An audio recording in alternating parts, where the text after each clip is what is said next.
मैंने लिखा यहां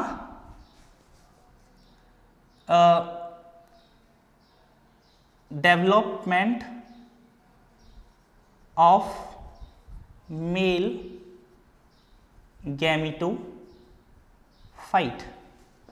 ठीक है, इसके 2 स्टेप हैं। कितने स्टेप हैं इसके? 2 स्टेप हैं। चलो ये इधर ही लिखते हैं। 2 स्टेप हैं। एक तो है प्री पॉलिनेशन, एक है प्री पॉलिनेशन मीन्स परागण से पूर्व या परागण पूर्व, और दूसरा होता है post pollination. Post pollination means परागण के बाद, परागण पश्च। आप पढ़ के आए हैं 10th क्लास में, आपने पढ़ा था परागण का मतलब होता है पराग कणों का पराग कोश से निकलकर वृत्तिकाग्र तक पहुंचना। ठीक है, सो एक प्रकार का युग्मक स्थानांतरण है। लैंगिक जनन में युग्मक स्थानांतरण का कार्य होता है इसके अंदर, परागण से पहले और परागण के बाद। ठीक है, परागण से पहले क्या होगा? तो आप देखते हैं कि कोई एक, मैं प्री पॉलिनेशन की बात कर रहा हूं, कोई एक ये परागण है, ये हमारा कोई परागकण है।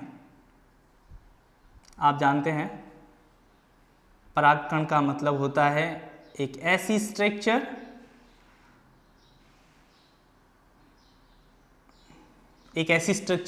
जिसमें एक एग्जाइम होती है। You have enzyme here. ठीक है, एग्जाइम होती है, एक इसमें इंटाइम होती है,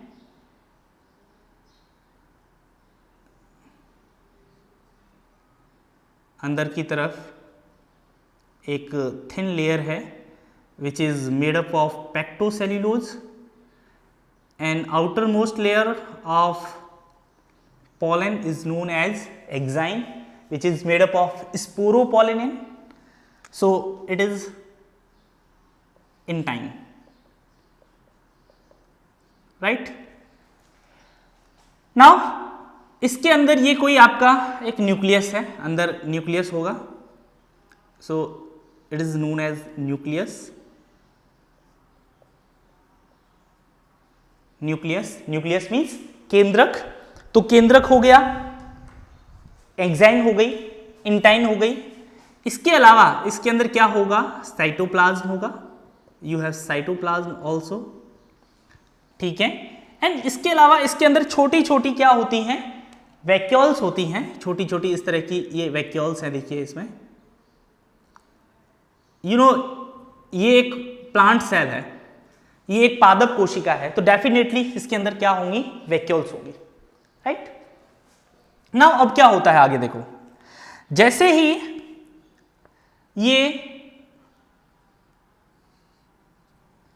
एक इमैच्योर टाइप का पॉलन ग्रेन है ये, ओके, इसके अंदर क्या होगा कि सारी जो रिक्तिकाएं हैं, छोटी छोटी रिक्तिकाएं, ये छोटी छोटी रिक्तिकाएं आपस में मिल जाती हैं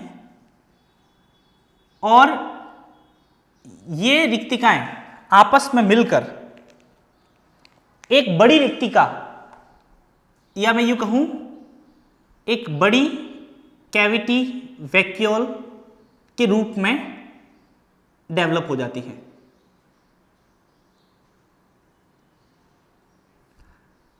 सो जब सारी छोटी छोटी वैक्यूल्स एक बड़ी वैक्यूल का निर्माण कर देंगी तो क्या होगा? सो ये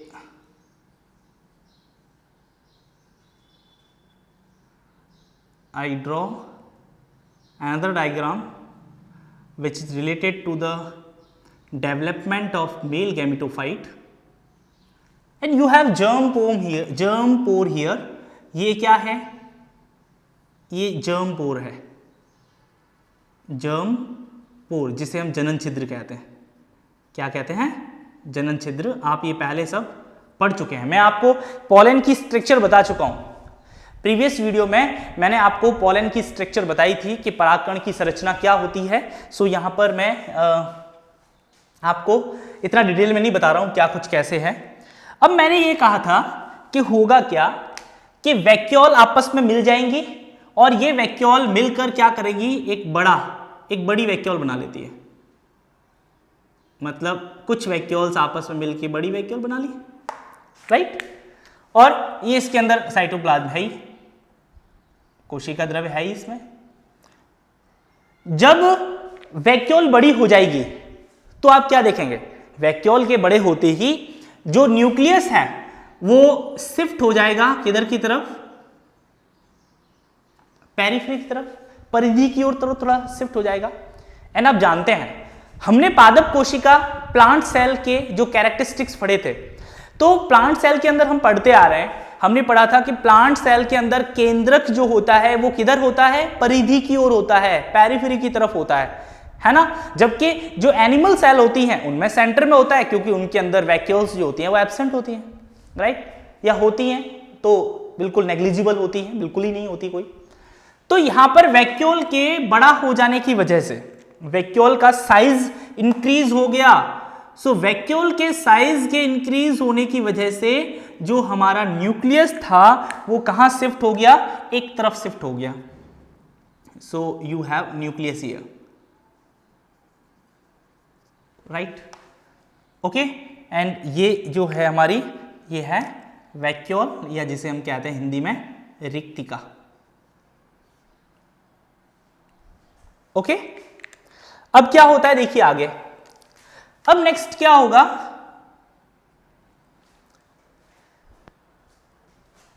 फिर जैसे ही ये साइड में शिफ्ट हो गया, अब ऐसी कंडीशन के अंदर सेल क्या करती है कि एक डिवीजन होता है, ये न्यूक्लियस, देखिए आप ध्यान देना इस बात पर, ज्यादातर जो पौधे होते हैं 60%, एक लाइन लिख रहा हूं यहां पर, मैं इधर स्टार्ट करता हूं, 60% या मोस्ट ऑफ एंजियोस्पर्म, अधिकांश आवृत बीजी, अधिकांश आवृत बीजी कितने, लगभग 60% तक में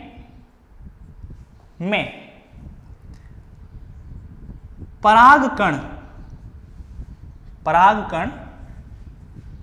द्विकोशिकीय, परागकण द्विकोशिकीय, टू सेल्ड अवस्था में, एक द्विकोशिकीय अवस्था में पराग कोश से बाहर आता है, पराग कोश से बाहर आता है। बहुत इजी है। ज्यादातर जो एंजियोस्पर्म्स हैं, अप्रोक्स 60% तक जो एंजियोस्पर्म्स होते हैं उनके अंदर जो पॉलन है, ये पॉलन, ये टू सेल्ड फेज में, दो कोशिकाओं के रूप में कहां आता है, पराग कोश से बाहर आता है। पराग कोश मीन्स एंथर, कौन, पॉलन, टू सेल्ड फेज में बाहर आता है, ठीक है। तो यहां पर भी आप क्या देख रहे हैं, ऐसा ही होगा। प्री पॉलिनेशन जो स्टेप है, इसके अंदर ये सेल क्या करेगी, इसके अंदर ये सेल क्या करेगी, इसमें डिवीजन होगा। ये न्यूक्लियस जो है, इस न्यूक्लियस में डिवीजन होगा। सो आप देख रहे हैं ये सेल का, ये न्यूक्लियस का, सॉरी, ये पॉलन का जो इंटरनल लेयर है जिसे हम इंटाइन कहते हैं, और इस इंटाइन के बाहर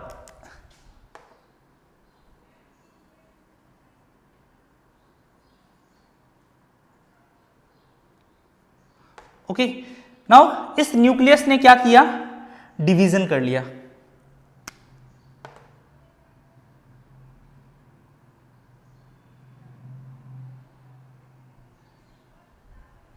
न्यूक्लियस ने डिवीजन किया। तो न्यूक्लियस, ये देखिए यहाँ आपकी वही वैक्यूल जमी हुई है, वैक्यूल तो वहीं रहेगी, ये आपकी वैक्यूल जो पता है आपको स्टोरेज फंक्शन है इसका, चाहे वाटर का स्टोरेज करे या किसी का भी स्टोरेज करे। और इस न्यूक्लियस में डिवीजन होगा और इस न्यूक्लियस से दो न्यूक्लियस में बढ़ जाएगा। ये एक तो छोटा न्यूक्लियस रहेगा, ठीक है, और एक सेंटर की तरफ आ जाएगा बड़ा न्यूक्लियस। समझिएगा बात को, एक तो छोटा न्यूक्लियस ही रहता है और एक न्यूक्लियस जो है कहाँ आ जाता है, बाहर की तरफ, मतलब अंदर की तरफ की सेंटर की तरफ आ जाता है, राइट। जो ये बाहर वाला आपको जो परिधि की तरफ न्यूक्लियस दिख रहा है, छोटा वाला जो न्यूक्लियस होता है, इस छोटे वाले को हम जनन केंद्रक कहते हैं।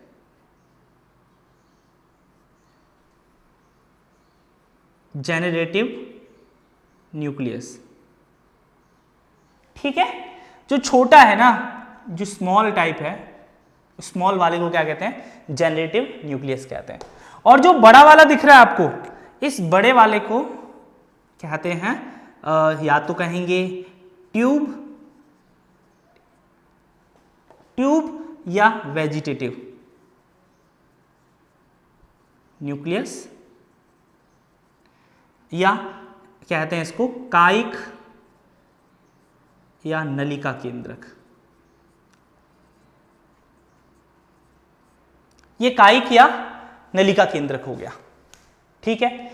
अब देखिए, आप जानते हैं कोई भी सेल डिवाइड होती है तो सेल डिवीजन में दो प्रोसेस होते हैं, कैरियोकाइनेसिस फॉलोड बाय साइटोकाइनेसिस, ठीक है। सो आप देखेंगे पहले कैरियोकाइनेसिस होगी, फिर साइटोकाइनेसिस होगी, मतलब पहले केंद्रक का विभाजन होगा और फिर कोशिका द्रव्य का विभाजन होगा। तो यहां पर आप देखेंगे कि इसके अंदर ये सेल डिवीजन हो जाएगा, सेल डिवीजन कर जाएगी, डिवाइड हो जाएगी। यहां मैं शो कर रहा हूं,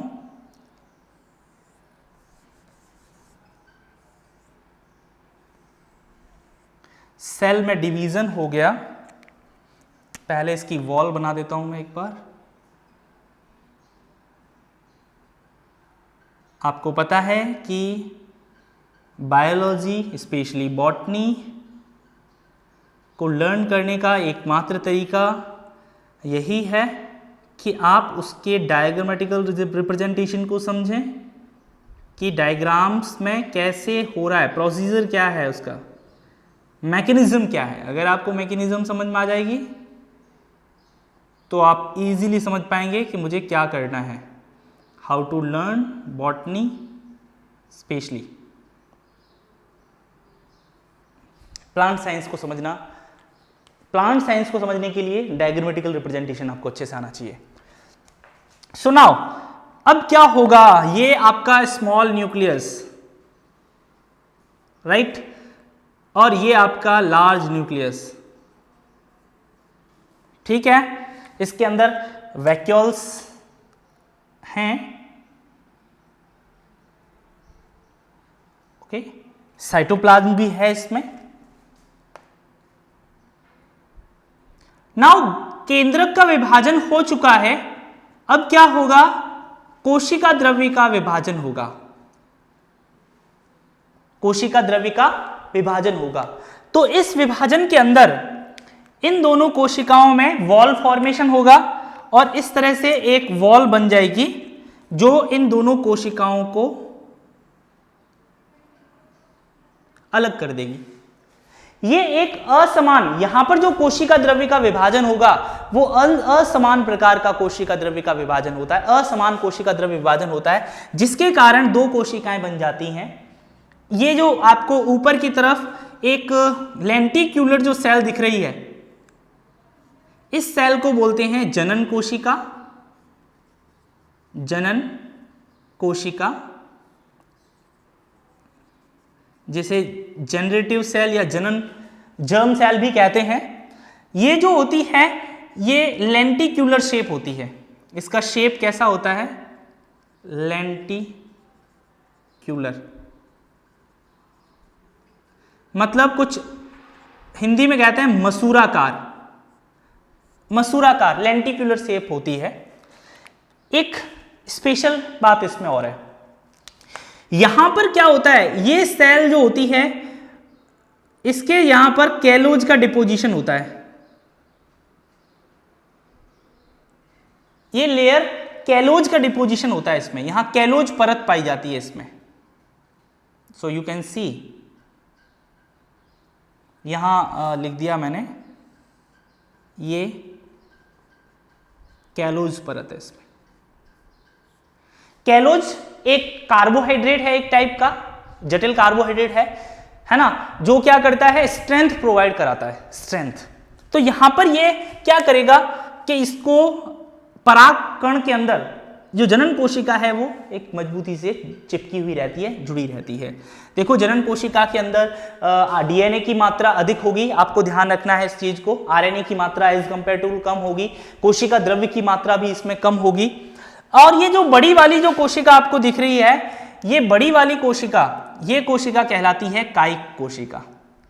कायिक कोशिका, जिसे हम कह सकते हैं नलिका कोशिका भी कह सकते हैं इसे, कायिक कोशिका कहो या नलिका, ट्यूब सेल भी कह सकते हैं।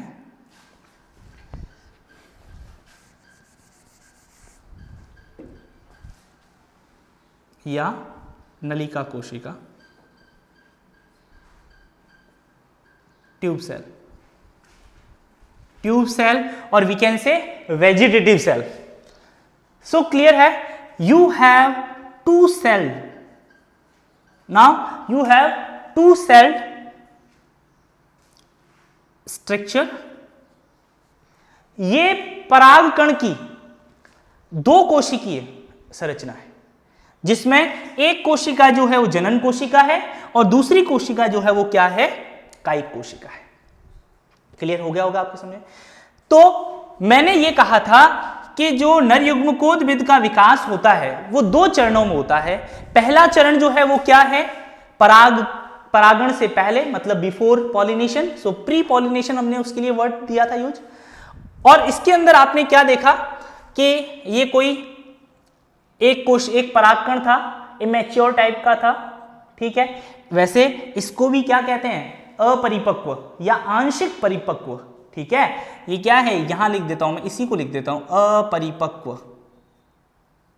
परागकण, ठीक है। और इसके लिए मैं लिख सकता हूं अपरिपक्व परिपक्व नर युग्मकोद्भिद, नर युग्मकोद्भिद, इमैच्योर मेल गैमेटोफाइट। क्लियर है, आपकी बात समझ में आ गई, ये स्थिति आपके स्पष्ट है। अब नेक्स्ट जो होगा, तो ये बात आपकी क्लियर हो गई।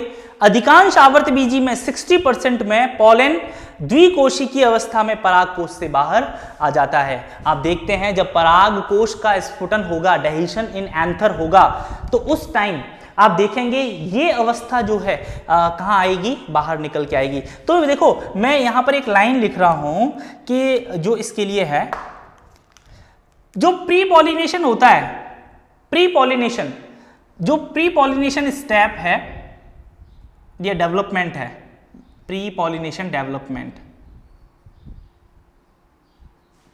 परागण से पूर्व परिवर्धन, परागण से पूर्व परिवर्धन, ये कहां होता है, ये परागकोश में होता है, परागकोश या एंथर में होता है, राइट। अब क्या होगा, अब ये कहां पहुंच गया, ये पोलन परागकोश से निकल गया, विभिन्न माध्यमों के द्वारा, परागण की क्रिया द्वारा कहां पहुंच जाएगा, ये वृत्तिकाग्र पर पहुंच जाएगा, मादा पुष्प के भाग वृत्तिकाग्र पर पहुंच जाएगा, ठीक है। इसका मतलब जो आगे का डेवलपमेंट होगा, कौन सा आगे का डेवलपमेंट, आगे का डेवलपमेंट मींस जो पश्च परागण, पोस्ट पॉलिनेशन डेवलपमेंट जो होगा, यहां लिख दिया पोस्ट पॉलिनेशन डेवलपमेंट, जो पोस्ट पॉलिनेशन डेवलपमेंट होगा वो कहां होगा, वृत्तिकाग्र पर, वृत्तिकाग्र इट मींस स्टिग्मा, कहां होगा? वृत्तिकाग्र या स्टिग्मा पर। इसका मतलब परागकण इस द्विकोशिकीय अवस्था के अंदर कहां पहुंच चुका है? वृत्तिकाग्र पर पहुंच चुका है ना? क्लियर है यहां तक? तो इसे कहते हैं, ये जो पूरा है इसे कहते हैं परागण पूर्व परिवर्धन। परिवर्धन, ठीक है? Pre pollination development.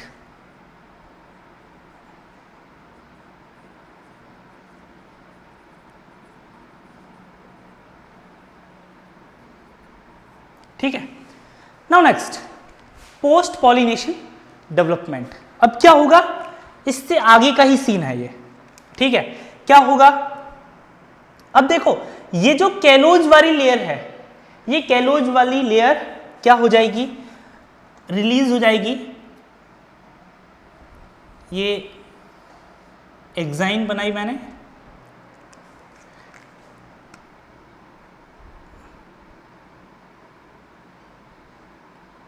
ये एंटाइन है,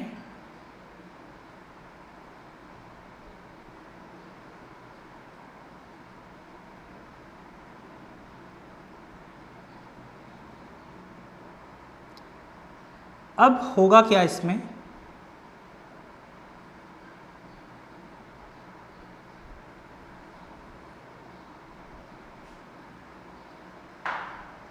देखो, ये क्या है? जर्म पोर है। ये क्या है? ये जर्म पोर है इसके, ठीक है? तो इसके डिपोजिशन, कैलोज परत के डिसॉल्व हो जाने से जो जनन कोशिका है, वो जनन कोशिका क्या हो जाती है? एक वहां से फ्री होकर गोलाकार हो जाती है। और आप देखते हैं इस तरह से जनन कोशिका यहां पर ये डेवलप हो जाएगी।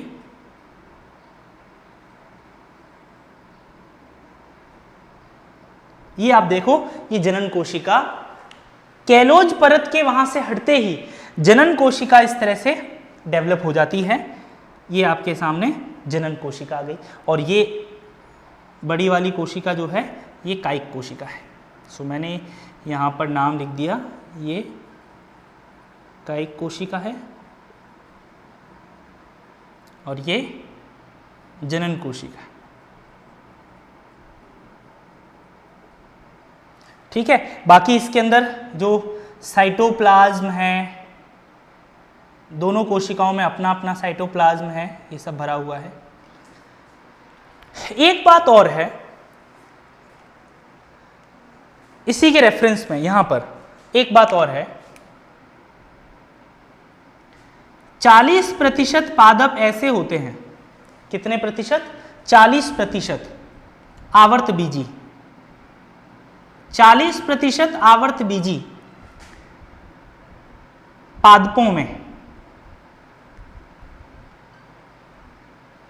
पराग कोश से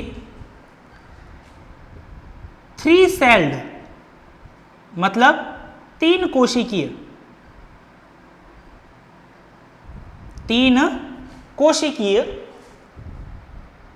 परागकण, 3 कोशिकीय परागकण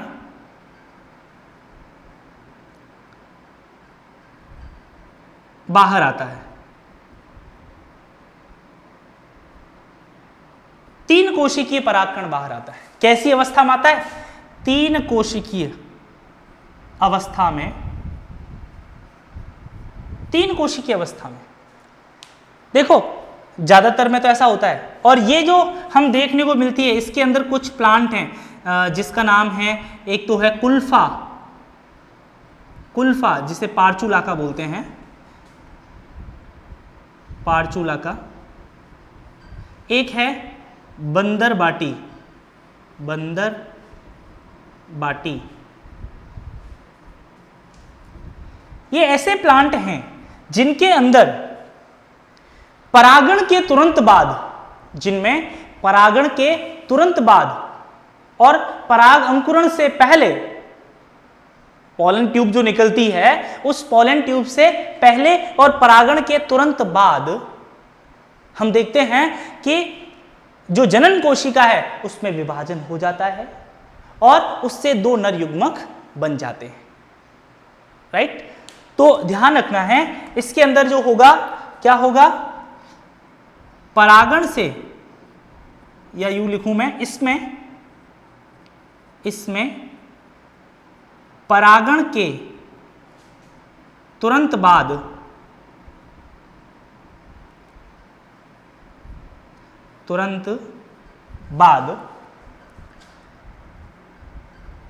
पराग अंकुरण से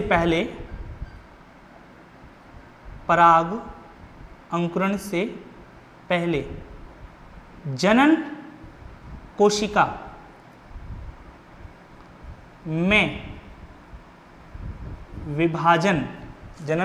में विभाजन से 2 नर युग्मक बन जाते हैं। ध्यान रखना, ये मोस्ट इंपोर्टेंट बात है दोनों जो इससे रिलेटेड है, आपको दिमाग में रखनी है। ठीक है, अब आते हैं हम वापस से इसके ऊपर। ये हमारा डायग्राम हो गया ABCDE, जिसमें आप क्या देख रहे हैं कि जनन कोशिका जो है वो परागगण से मुक्त होने के लिए तैयार है। ठीक, और अपने लेंटिक्यूलर शेप से वो कैसी हो गई है, गोलाकार हो गई है। ठीक, नेक्स्ट डायग्राम में आप क्या देखते हैं कि ये नेक्स्ट डायग्राम में क्या होगा, ये यहां से रिलीज हो जाएगी, यहां से अलग हो जाएगी और ये स्पिंडल शेप हो जाएगी। कैसी हो जाएगी? Spindle shape. और स्पिंडल शेप कहूं या क्रमी रूपी कहूं, वर्म फॉर्म या स्पिंडल शेप हो जाएगी जनन कोशिका, ताकि ये आसानी से पराग नलिका या जनन नलिका के अंदर प्रवेश कर सके। देखते हैं नेक्स्ट डायग्राम में।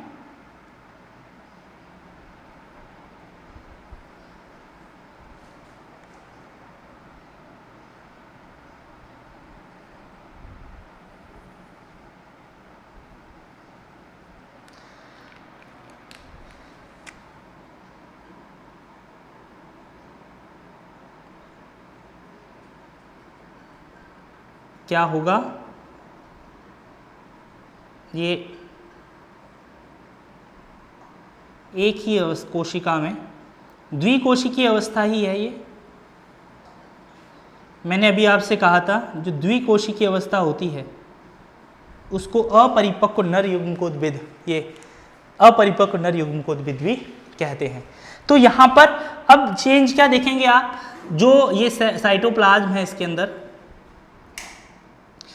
एक खास बात और है।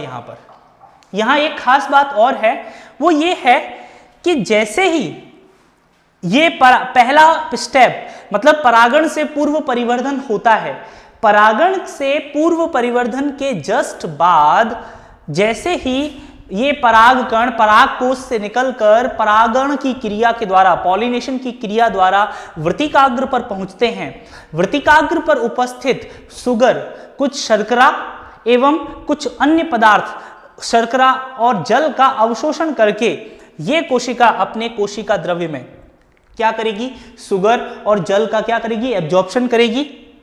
ये सेल इसमें सुगर और वाटर का एब्जॉर्प्शन होगा और उस अवशोषण के कारण इसकी जो इनर मेम्ब्रेन है, जो जिसको हम कहते हैं इंटाइन, ये जो इंटाइन है ये इंटाइन फूलने लगेगी।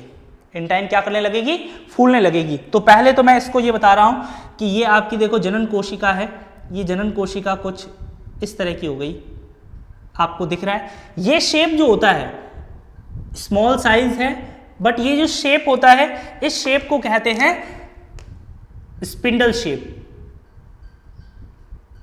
ये स्पिंडल शेप की हो गई।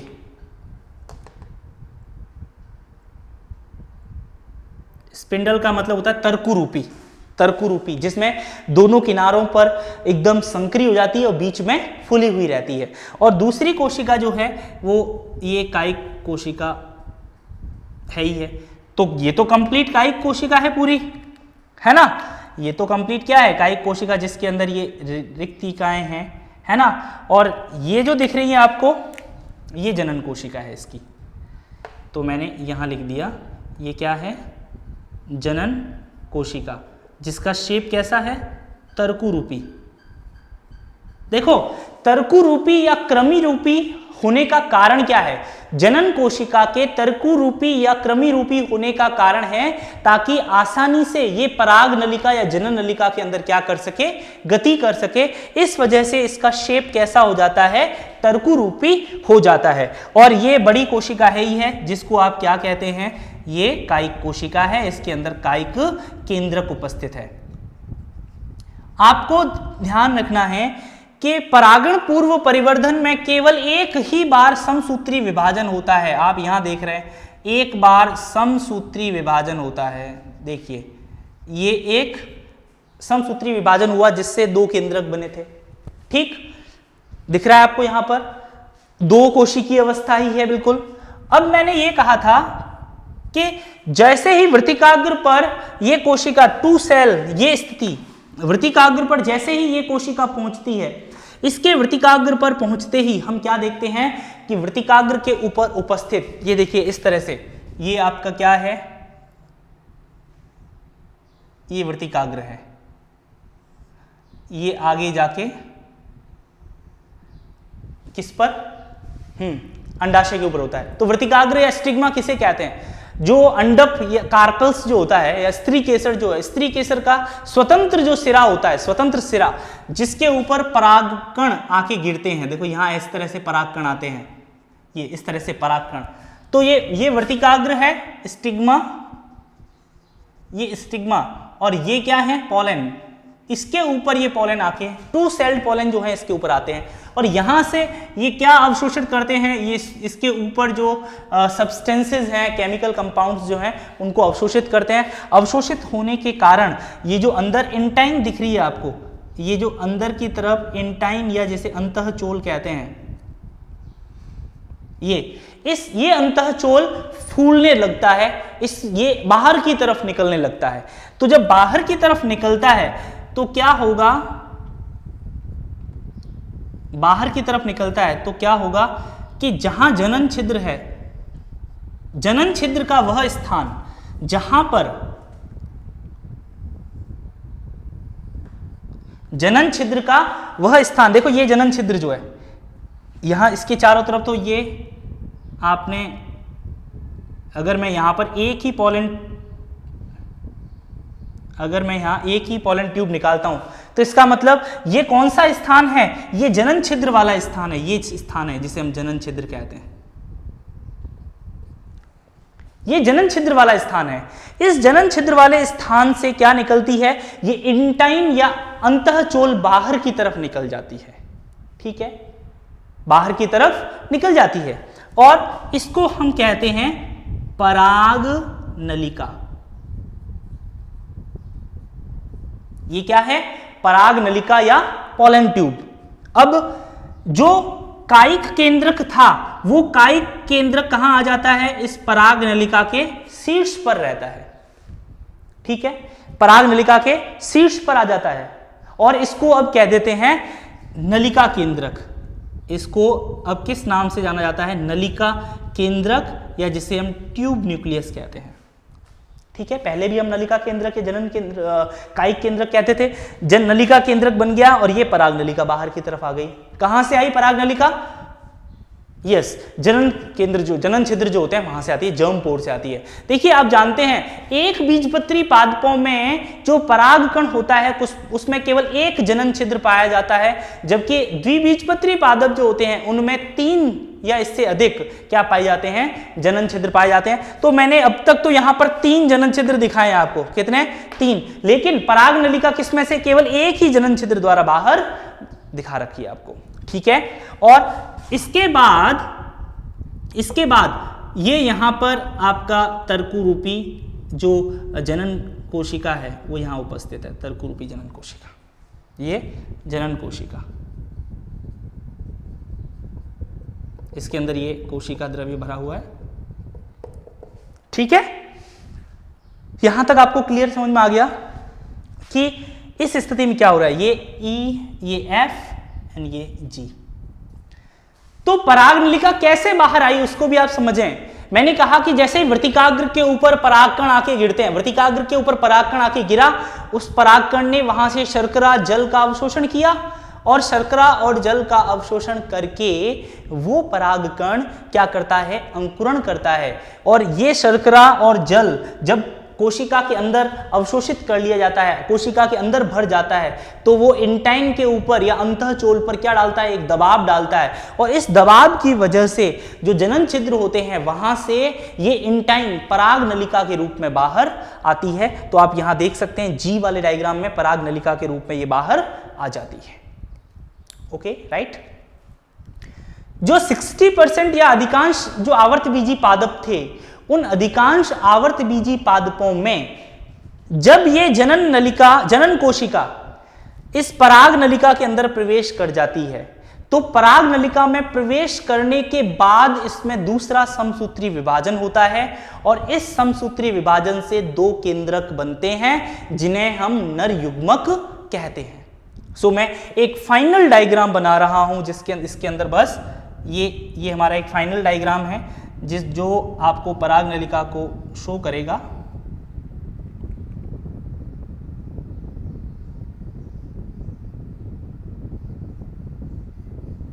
ओके, ये देखो पराग नलिका हो गई, इसमें हमारा केंद्रक आ गया, कायिक केंद्रक आ गया और इसके अंदर ये इसके ऊपर जो है ये क्या आ गए, ये 2 नर युग्मक आ गए। ये क्या है, 2 नर युग्मक जिनको मेल गैमेट कहते हैं। क्या कहते हैं, मेल गैमेट, इनको मेल गैमेट कहते हैं। ओके, और ये क्या है, ये कायिक केंद्रक है जिसको हम अब क्या कह देते हैं, नलिका केंद्रक कह देते हैं, ट्यूब न्यूक्लियस कहते हैं। ठीक है, तो देखो ये जब अंकुरित हो जाएगा तो इसमें से इस तरह से ट्यूब बाहर निकल के आएगी, ये ट्यूब बाहर निकल के आएगी ऐसे, ये ट्यूब निकल के आएगी ऐसे, और इसमें ये आगे की तरफ केंद्रक होगा, 2 पीछे की तरफ नर युग्मक होंगे। इस तरह से ये ग्रोथ करेगी। सो ABCDEFGH। ओके, नाउ ये जो है ये क्या है, मेल गैमेटोफाइट, ये है मैच्योर मेल गैमेटोफाइट। तो इसको मैं क्या नाम दे सकता हूं, ये जो डायग्राम है H डायग्राम है, ये है मैच्योर मेल गैमेटोफाइट, इसको कहेंगे हम, ये है, अंदर लिख देता हूं इसके, मैच्योर मेल गैमेटोफाइट। एक परिपक्व नर युग्मकोद्भिद है ये।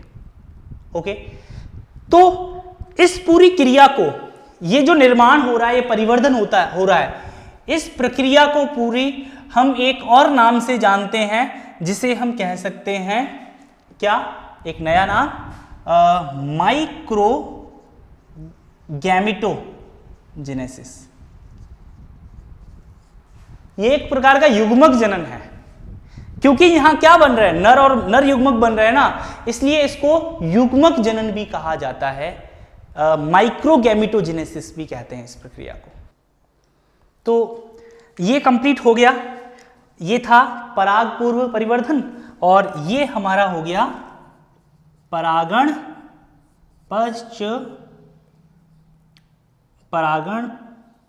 पश्च परिवर्धन। ठीक है, अब देखिए 2 बातें और। एक बात याद रखिएगा कि जो आवर्तबीजी पादप होते हैं उनमें जो नर युग्मकोद्भिद होता है वो 3 कोशिकीय होता है। ध्यान रखना, आवर्तबीजी पादपों में परिपक्व जो नर युग्मकोद्भिद होता है 3 कोशिकीय होता है, जिसमें एक नलिका, ये वाली नलिका कायिक केंद्रक हो गया, ठीक है, और 2 नर युग्मक होते हैं। ठीक, तो इस तरह से ये स्ट्रक्चर होती है, आप ध्यान रखिएगा। लेकिन ये जो परिपक्व नर युग्मक होता है, ये परिपक्व नर युग्मक पूर्ण रूप से हाशित होता है, जो कि 100% बीजाणुद्भिद या स्पोरोफाइट पर डिपेंडेंट रहता है पोषण के लिए। ठीक, अब देखो 2 बातें जो इंपॉर्टेंट हैं आपको याद रखनी है। एक तो ये बात कि जो पराग नलिका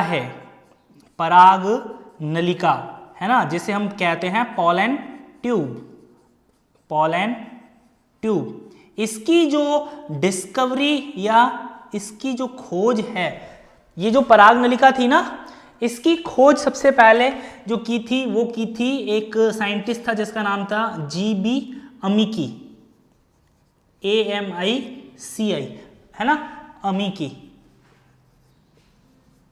अमीकी ने इसकी खोज की थी, ठीक है। और किसके अंदर की थी? पार्चुलाका में, पार्चुलाका जो कुल्फा प्लांट है ना उसके अंदर खोज की थी। एक तो ये बात आपको याद रखनी है, और एक दूसरी बात ये याद रखनी है कि सबसे लंबी पराग नलिका, सबसे लंबी पराग नलिका, पराग नलिका पॉलन ट्यूब जो होती है वो किस में पाई जाती है? मक्का, या जिसे मेज कहते हैं, मेज, मक्का या मेज में सबसे लंबी पराग नलिका पाई जाती है। तो ये जो कंप्लीट है, ये पूरा कंप्लीट मेल गैमेटोफाइट का डेवलपमेंट और उसकी स्ट्रक्चर है। आई होप कि आपको समझ में आया होगा ये अच्छे से। नेक्स्ट वीडियो में मिलते हैं एक नए टॉपिक के साथ, तब तक के लिए थैंक यू, गुड बाय।